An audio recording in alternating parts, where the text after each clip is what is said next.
पृथ्वी दिवस की ढेर सारी शुभकामनाओं के साथ सभी लोगों से अनुरोध और निवेदन करना चाहूंगा कि जिस तरीके से वर्तमान समय में देख रहे हैं ग्लोबल वार्मिंग के कारण पूरा पर्यावरण जो है कि प्रभावित हो रहा है, पर्यावरणीय असंतुलन बिगड़ रहा है। हमको समय रहते हुए इन पर रोकने के लिए प्रयास करना चाहिए, एक कार्य योजना तैयार करना चाहिए। जिस तरीके से जंगलों में आगजनी घटनाएं लग रही हैं, हमारे जल स्रोत सूख रहे हैं, पशु पक्षियों के लिए चारा नहीं मिल पा रहा है, जंगली जानवर जो है कि जलकर राख हो रहे हैं, पक्षियां जो है कि उनके घोंसले जो है कि जलकर राख हो रहे हैं, उनके बच्चे अंडे पूरे जो है कि स्वाह हो जा रहे हैं आगजनी घटना के कारण। तो जो ये आगजनी घटनाएं हो रही हैं, इसका सबसे ज्यादा प्रभाव हमारे पक्षियों पर पड़ रहा है, जिनके घोंसले जल करके उनके अंडे भी पूरे जल जा रहे हैं और उनके आने वाली पीढ़ी के लिए जो है कि एक संकटग्रस्त सा माहौल तैयार हो रहा है इस आगजनी घटनाओं के कारण। समय रहते अगर हमने इस प्रकार की घटनाओं पर रोक नहीं लगाई तो वो दिन दूर नहीं होगा जब पहाड़ों में जो है कि ये जीव जंतु पक्षी पक्षियां हमको देखने को नहीं मिलेंगे और जो हमारे जंगलों में नाना प्रकार के पेड़ पौधे और वनस्पतियां हो रहे हैं वो हमको देखने को नहीं मिलेंगे। इसलिए समय रहते हम लोगों को इस ओर एक कार्य योजना तैयार करना चाहिए, अपने प्राकृतिक वनस्पतियों को बचाना चाहिए, अपने जंगलों में विचरित करने वाले जीव जंतु पशु पक्षियों का संरक्षण करना चाहिए, ताकि जिस तरीके से हमारे पूर्वजों ने ये जंगल बचा करके हम लोगों के लिए रखे हैं, हमारा भी दायित्व बनता है इस पर्यावरणीय संतुलन बना करके हम अपने आने वाली पीढ़ी के लिए रखें।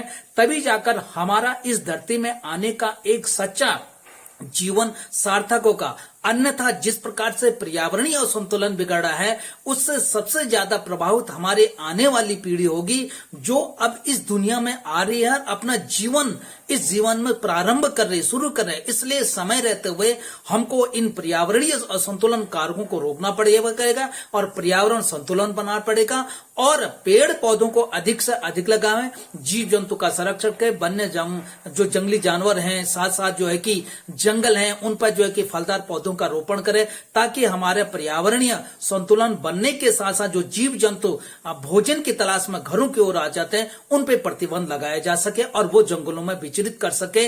इसलिए सभी लोगों से मेरा अनुरोध है कि एक पेड़ एक मित्र के रूप, यानी कि मेरा पेड़ मेरा दोस्त के तहत सघन पौधारोपण कीजिएगा, तभी जाके पर्यावरण संतुलन बनेगा। जब ये पर्यावरण संतुलन बना रहेगा तो निश्चित तरीके से हमारा वातावरण शुद्ध रहेगा, प्रदूषण नहीं रहेगा और हमारे आने वाले प्राणी, हमारे आने वाली जो ये पीढ़ियां हैं वो स्वच्छ आबोहवा में जी सकेगी। आग लगाना बंद करो, बंद करो। जंगलों में आग लगाना बंद करो, बंद करो। जंगलों में आग लगाना बंद करो, बंद करो। जंगलों में आग लगाना बंद करो, बंद करो। जंगल में आग लगने से जल स्रोत सूख रहे हैं। जंगलों में आग लगने से जल स्रोत सूख रहे हैं। जंगलों में आग लगने से जल स्रोत सूख रहे हैं। जंगलों में आग लगने से जल स्रोत सूख रहे हैं। जल है जीवन है, जल है जीवन है, जल है जीवन है। जीवन चाहिए तो जल स्रोत बचाने होंगे। जीवन चाहिए तो जल स्रोत बचाने होंगे। जीवन चाहिए तो जल स्रोत बचाने होंगे। जीवन चाहिए तो जल स्रोत बचाने होंगे। इनकलाब जिंदाबाद, इनकलाब जिंदाबाद, इनकलाब जिंदाबाद। उत्तराखंड की देवभूमि में अगर देखा जाए तो जहां मानव प्रकृति से प्रेम करने के बजाय उनमें जंगलों में आगजनी घटनाओं को दे रहे हैं, वैसे ही जो है कि जो इस प्रकृति में निहित हैं चिड़ियाएँ पक्षियाँ, वो जो है कि मानव के करीब आते ही जा रहे हैं। आज देखो मेरे हरे वस्त्र को देख करके कबूतर भी मेरे ऊपर बैठ गया है। देखो ये पानी के प्यास के लिए जो है कि तो ये प्रेम है, पक्षियों का प्रेम मानव के प्रति है और हमें इनका बचाव करना चाहिए। अगर हमने इन पर ध्यान नहीं दिया वक्त रहते हुए तो आने वाले समय में ये प्रजातियां भी विलुप्त हो जाएंगे। इसलिए हमको जो है कि इनके जीवन के बारे में सोचना चाहिए।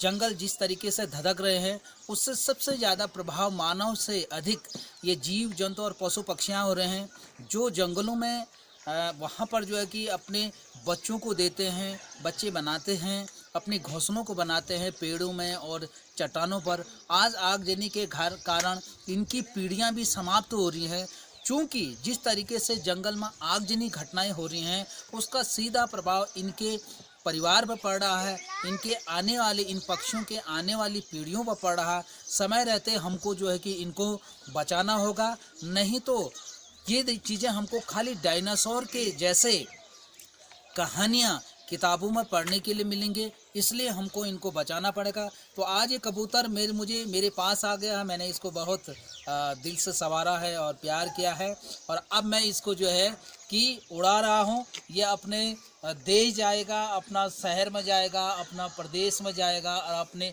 वातावरण में। जा भाई कबूतर।